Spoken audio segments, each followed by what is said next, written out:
Busul Fadil Syekh Nawaf Al-Bandar Fadil Syekh Zainuddin Al-Barbari Fadil Syekh Al-Rahim bin Ahmad Al-Fadil Syekh Salim Yusuf Al-Habrami Fadil Syekh Al-Rahim Ba'an bi al-Timasli Fadil Syekh Nabi Hamid Al-Ghazali Rahmatullahi Ta'ala Anhum Rahmatullahi Ta'ala Alayhi wa ta'ala barakatuh wa nuwar musnarihim wa nafahatihim bijahil Muhammad sallallahu alaihi wasallam wa al-Fatihah.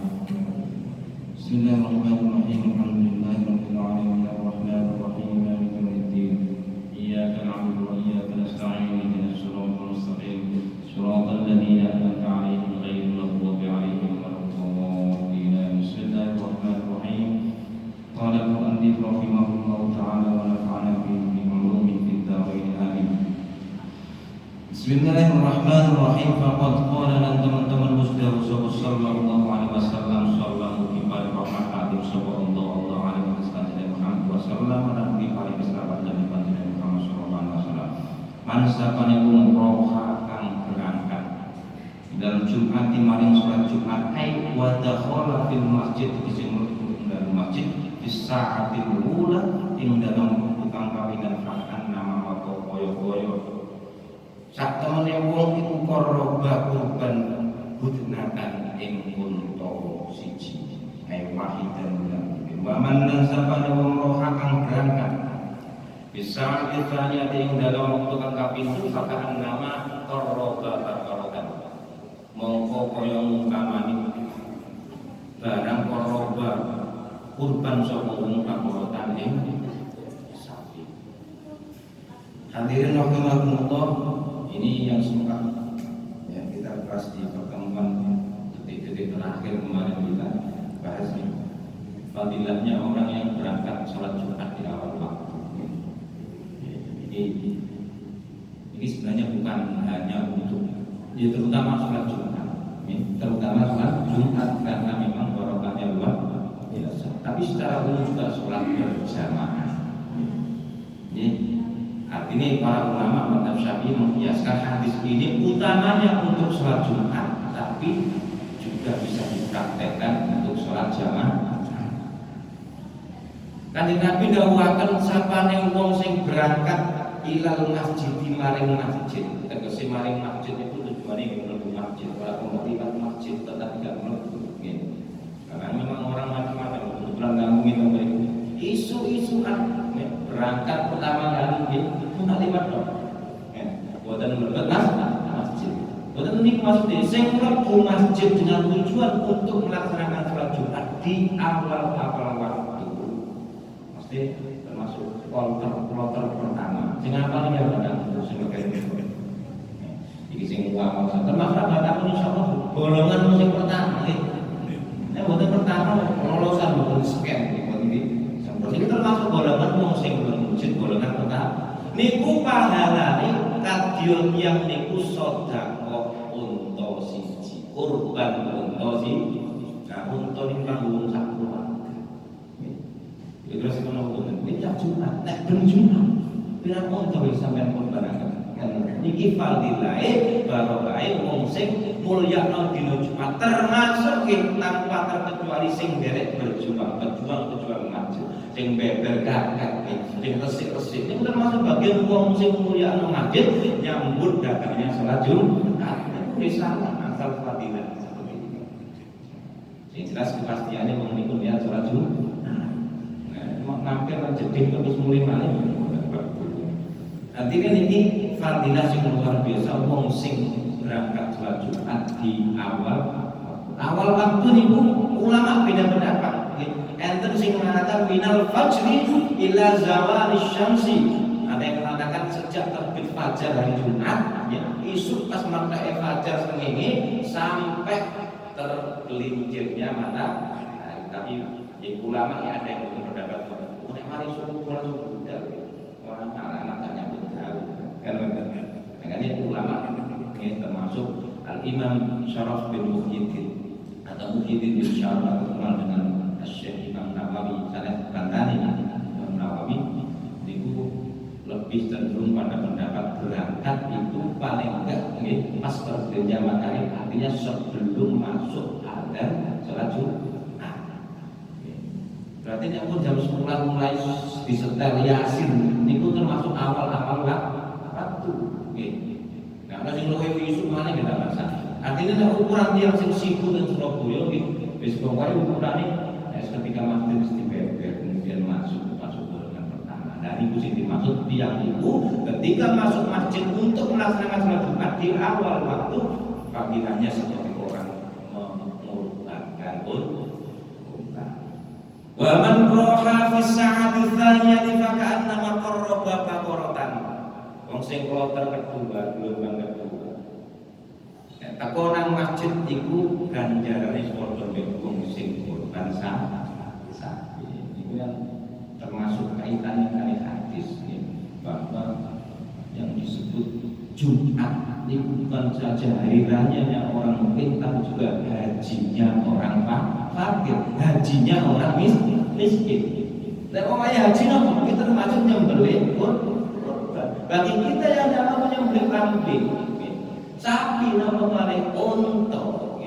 Fadilahnya insya Allah sama tercover dengan kita datang di awal waktu saat sholat Jumat. Maksudnya ini bilang termasuk anjuran berkerjakan sampai kita datang di akhir waktu tanpa ada udur.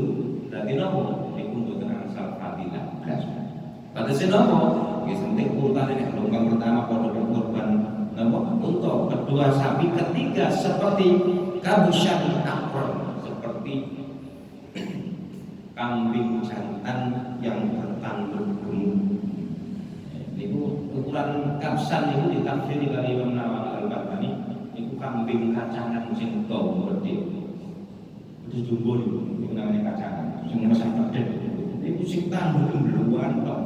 Itu sing kloter ketiga. Sing keempat, wong sing teko di awal waktu yang keempat iku ganjarane fakaan nama korban dajajatan. Kata-kata dajajah ini menurut makna Imam Nawawi bisa dibaca ditari dari dengan 3 model harokat.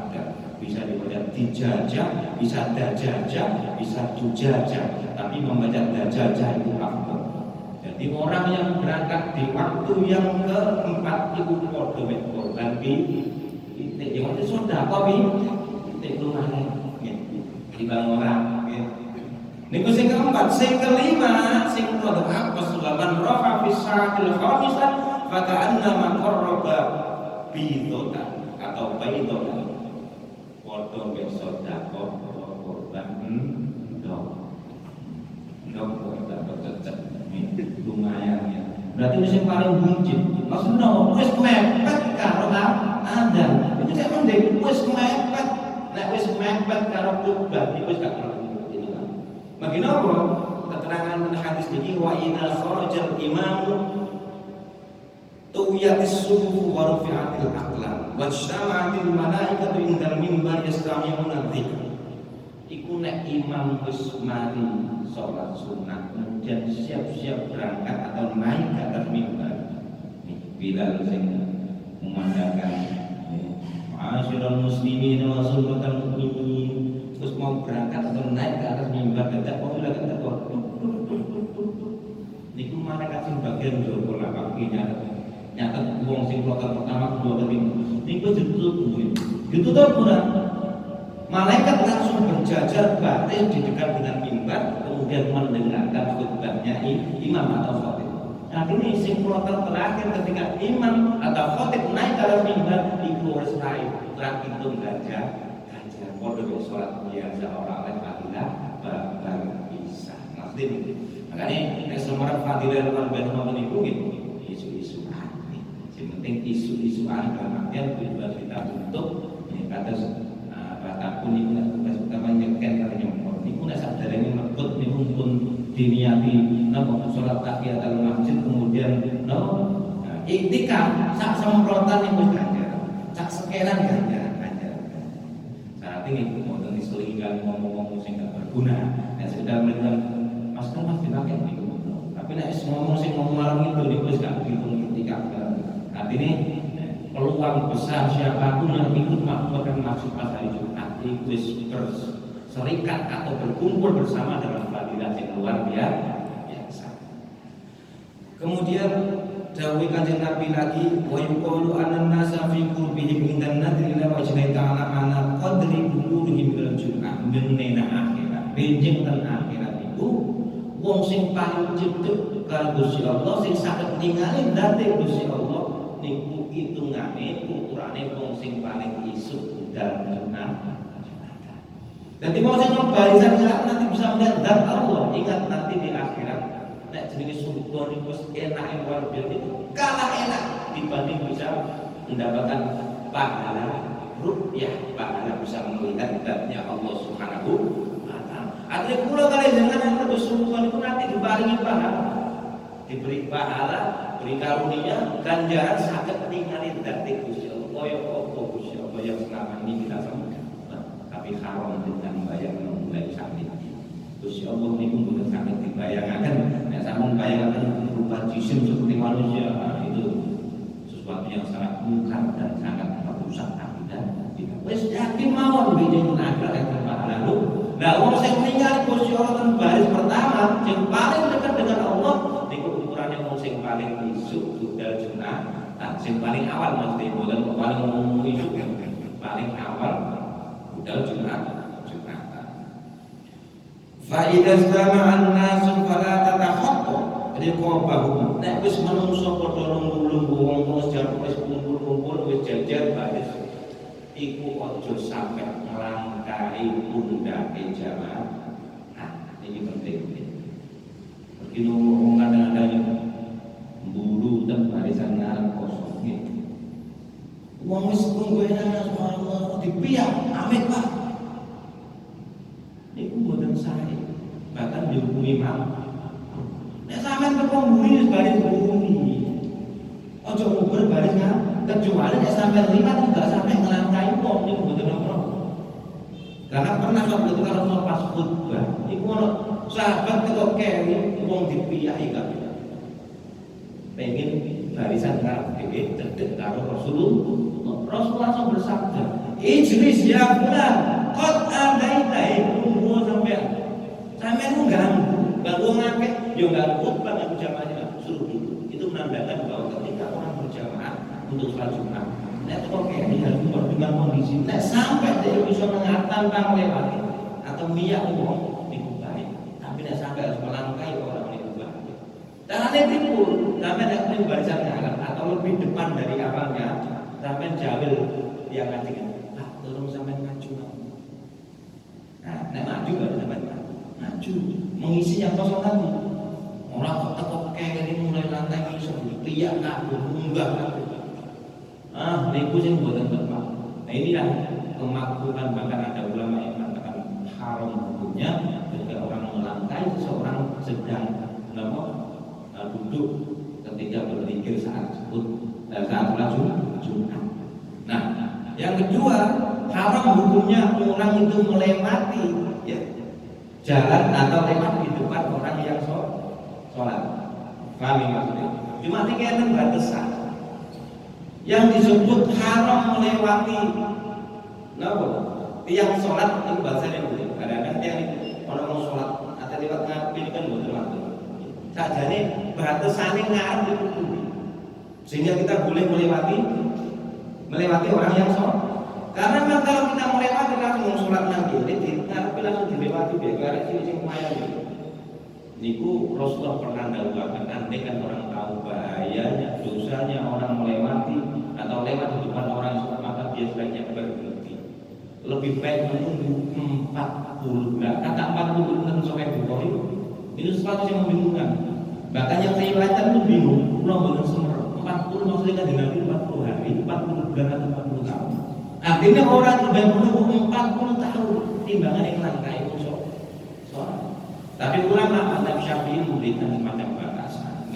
Ketika orang sholat dengan sutra itu pembatas, maka orang boleh melewati di depannya. Maksudnya di depan pembatas. Nah, pembatas itu misalnya adalah ukuran saja. Paham ya? Jadi nek yang nggak bersajadah, berarti sampai itu boleh melewati sak ngarepe saja. Nek sampai ngincak sajadahnya kemana? Nah kebetulan kalau di rumah itu sudah berkah kayak gini, maka sampai misalnya ada yang orang sholat di situ, maka sampai usahakan agak jauh lagi. Itu boleh. Kalau sampai pas depannya atau sebelum sutro atau pembatas tadi lingkungan haram, ini yang tidak boleh ketika kita sedang meluruskan shop ketika sholat Jumat maupun di sholat biasa. Haram hukumnya orang lewat di depan orang yang sholat. Fala tamurukan ojo mlaku teman baina aidi ngarepe wong wa hum lan hal utawi anak yusalluna pada sholat pas sholat ojo kuwi jika mana zaman biyen ada masjid modern saja itu biasa tiang itu damel pembatas sutra biasanya tongkat di bidang tengah ping nopo tas artinya sampean kudu ngliwati sak rono tas gak boleh sak pinggir tas karena sama dengan kita lewat orang di depannya yang sedang sholat ini haram. Hadirin rahimakumullah, selanjutnya wala taqnut lan ojo lungguh sira hatta tusolli hingga salat sapa at-tahiyat ing salat tahiyat al-masjid. Iki pula perlu sampai akan lebih pas mau salat Jumat karena fadilahnya luar biasa. Jangan sampai kita duduk dulu sebelum salat tahiyat al-masjid. Meskipun di luar salat Jumat itu tetap dianjurkan ketika masuk masjid tetap harus salat tahiyat al-masjid. Ini kita sakit mau menurut pakai termasuk sakit ya.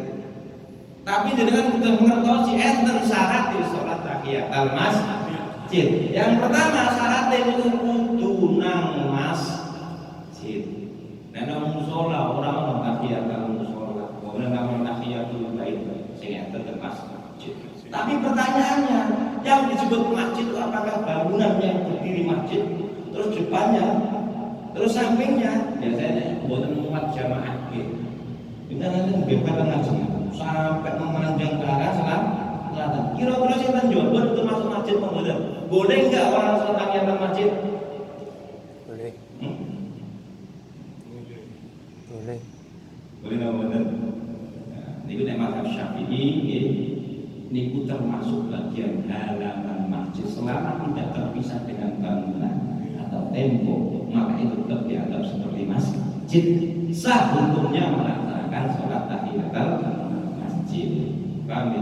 Boleh dan jangan misalnya pas hadir di masjid sholat Jumat, karena oleh pun lantai pertama kemudian sampai ada di depan atau samping sana sampai tetap sholat tahiyatul masjid. Paham ya? Sholat tahiyatul masjid itu minimal 2 rakaat, maksimal tidak dihitung. Cuma ketentuannya meskipun jenengan melaksanakan tahiyatul masjid 100 rakaat, syarat itu dengan 1 kali salat.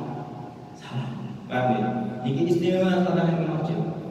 Karena misalnya kuat nih, kalau kuwi suka dulu sholat tahiyatul masjid sampai 100 rakaat bisa kan? Sama tidak boleh kerjakan 2 kali salat, tidak boleh. Karena berapapun rakaat sholat tahiyatul masjid itu harus dengan 1 kali salat. Paham ya? Makanya dalam kitab ini Imam Ghazali menerangkan sunnah hukumnya ketika orang melakukan sholat Jumat, ketika dia datang di awal waktu, dia itu melaksanakan sholat tahiyatul masjid 4 rakaat dengan 1 kali salat. Jadi kan 4 rakaat, sholli tahiyatul masjid raka'ataini la ilaha illallah rakaat. Rakaat pertama sholat Fatihah biasa sunnah membaca surat Al-Kafirun, kemudian setelah Fatihah rakaat kedua membaca surat Al-Ikhlas. Tapi khusus untuk sholat Jumat Imam Ghazali dahulukan nek wong itu pengen oleh fadilah sing luar biasa sholat tahiyatul masjid itu kerjakan dengan 4 rakaat 1 saja.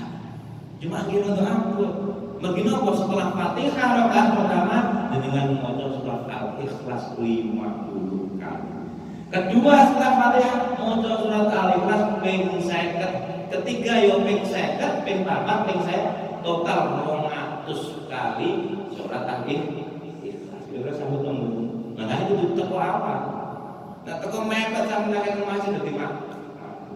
Nah, wis misale wis nomor khotib pasti naik mimbar, sampean akhir masjid dadi mak.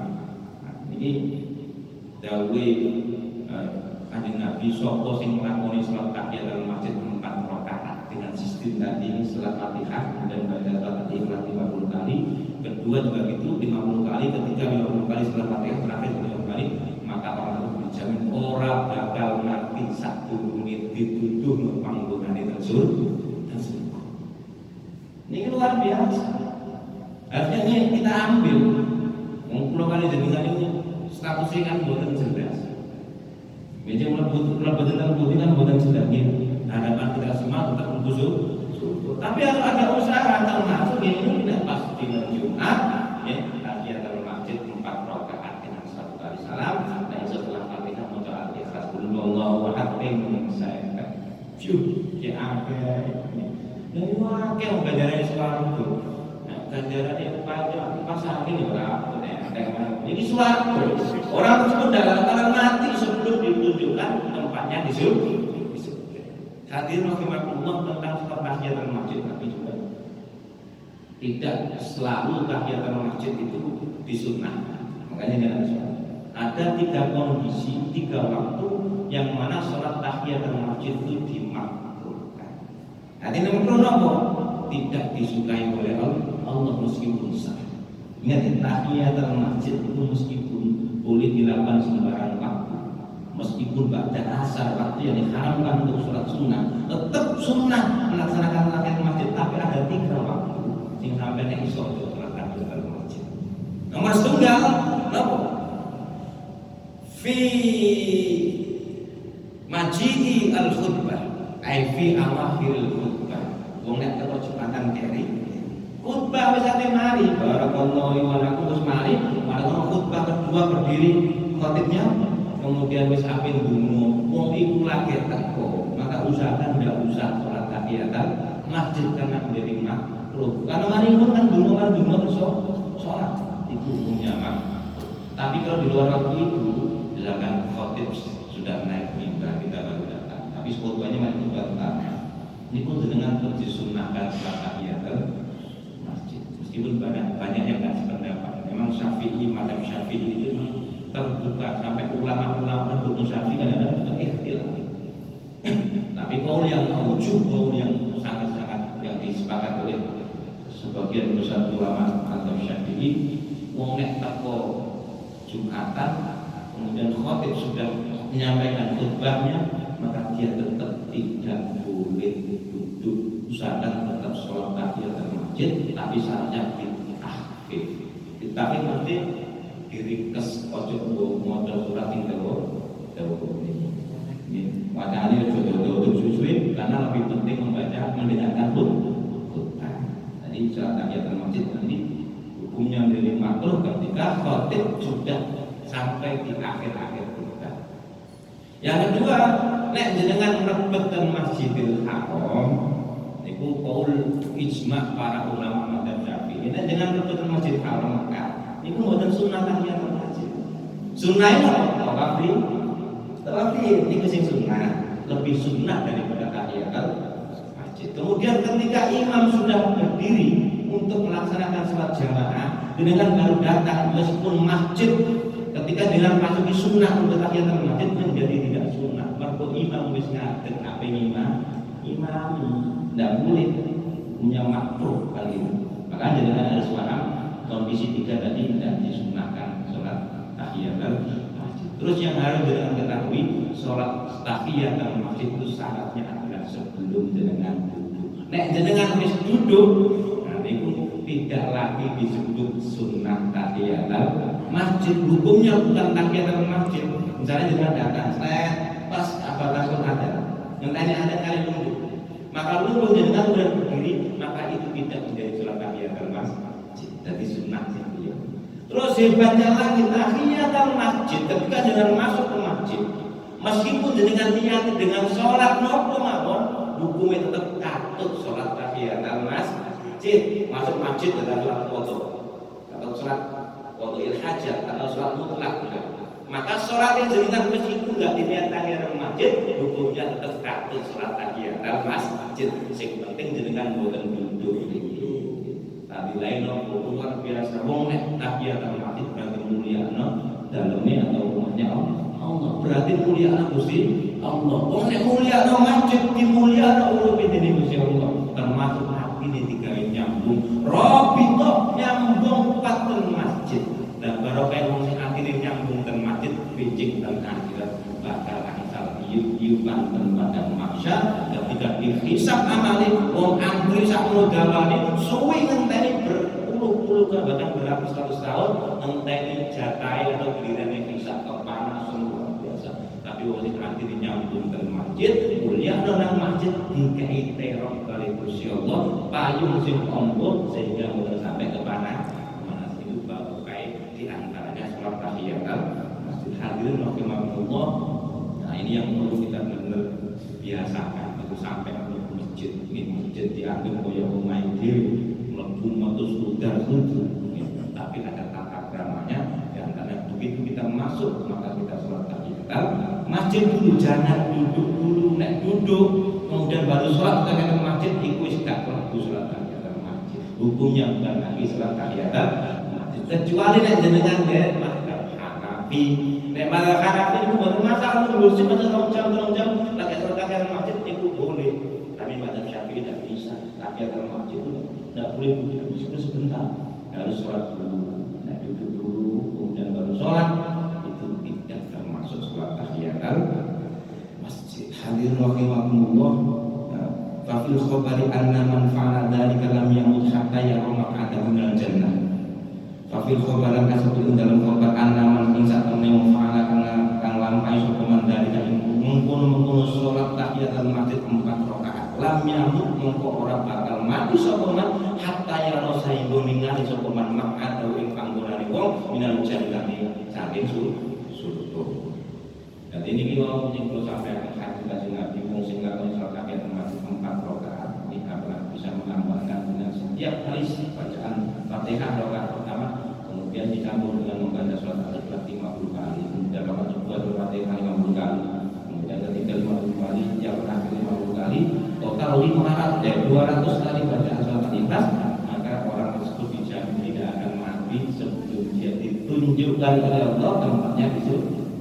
Caranya ini boleh. Ya Allah, cuma yang sering wong niku dituntun swarga ketika wekdal sakaratul maut, mesem ini nangis itu karena bukan hal yang lain, karena ditunjukkan tempatnya di surga. Gak bakalan mati lah belum ditunjuk surga, mesti namanya. Makanya dia mesem, kemudian menetes air matanya ketika dia sudah meninggal. Wes mati tapi sama beresan kulit atau keningnya seperti membun berkeringat, itu satu tanda insya Allah matinya husnul khotimah.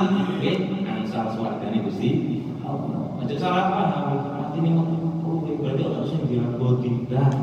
Jangan sing diaboti itu tanda saking bahagia karena Allah memberikan kekuasaannya lewat malaikat untuk menunjukkan gambar surga. Itu loh, boleh sampai langsung. Kalau yang mesti mari dia posisi sekitar membun. Insyaallah itu termasuk tanda orang tersebut mati pun mati husnul khotimah. Itu kalau kan ada sedatan para keluarga sanak famili sedoyo dugi angsal nggih jatah husnul khotimah saking Allah Subhanahu wa taala. Tapi ingat husnul khotimah itu bukan gampang. Yang paling penting adalah pembiasaan mulai sekarang dengan mengatakan dan meskipun kecil tapi yang penting baik. Gak mungkin husnul khotimah enggak melakukan hal-hal yang diistiqomahkan. Contoh sholat jamaah di masjid, baca Quran, sering sedekah. Nek mboten dibiasakan ngoten niku saged. Paling enteng yang dilatih lisannya membaca tahlil la ilaha illallah la ilaha illallah. Nek mboten dilancarkan mulai sekarang kaku lisan. Ketika Israel datang terus gemeter. Ditarik wis gak mlebu. Irati kadung kaku. Wong nek kuliah misu-misu. Katakan Jibril Mikail Israel karena biasanya datang itu adalah di antaranya juga malaikat-malaikat binting. Cuma yang di situ yang tugas utama itu malaikat Israel yang menyerupah dengan macam-macam model. Nek mau iku amale kirang sae kuwi model Israel. Kalau Israel sudah misu-misu karena kebiasaan dia misu. Nek wong biasa la ilaha illallah insyaallah akhir ayatnya ya la ilaha illallah padahal jangan makanya gampang buat orang yang terbiasa melakukan hal-hal positif sehingga apik senaoso alim tapi istiqomah. Makanya bukan asal undang-undang waktu kok harus 40 tahun aku tak nang masjid. Kok nek 50 tahun aku tak jamaah. Ya nek umur sampean tutuk 50 tahun. Nek meneh terus ditusi dipikul. Nah ini kesalahan kita menunda-nunda waktu. Makanya kalau kita masih ingat bahwa kita akan kapanpun kalau Allah mendatangkan diwafatkan, harusnya mulai itulah kita berangkat. Berangkat kemana? Berangkat untuk melakukan kebaikan semampu kita. Mudah-mudahan juga semua diistiqomahkan oleh Allah. Merampai perkara-perkara tentang saya, perkara dengan sunnah hadis-hadis Nabi, termasuk rajin sholat jamaah dan masjid. Insyaallah yang biasa sholat jamaah dan masjid, istiqomah, ikhlas, insyaallah mati nimbul atur kali masjid. Termasuk aktivitas sholat masjid dan sebagainya. Insyaallah itu bisa meletakkan. Nek ada di masjid, yo anak yo tetap nang masjid, mergo mati ini jalan sholat itu masjid. Tapi aslinya orang perlu golongan masjid golongan dari kursi, mosok orang masjid ngenteni mati balik di sholat. Islam kamu tuh bilamin, mari kita tautkan hati kita di masjid. Masjid adalah rumah Allah yang diberkahi. Kita manfaatkan fasilitas yang ada. Kita hadiri kajian-kajian untuk menambah keilmuan kita. Insyaallah itu adalah satu amaliyah yang akan membantu kita untuk menjemput kematian kita yang insyaallah kematiannya husnul khotimah.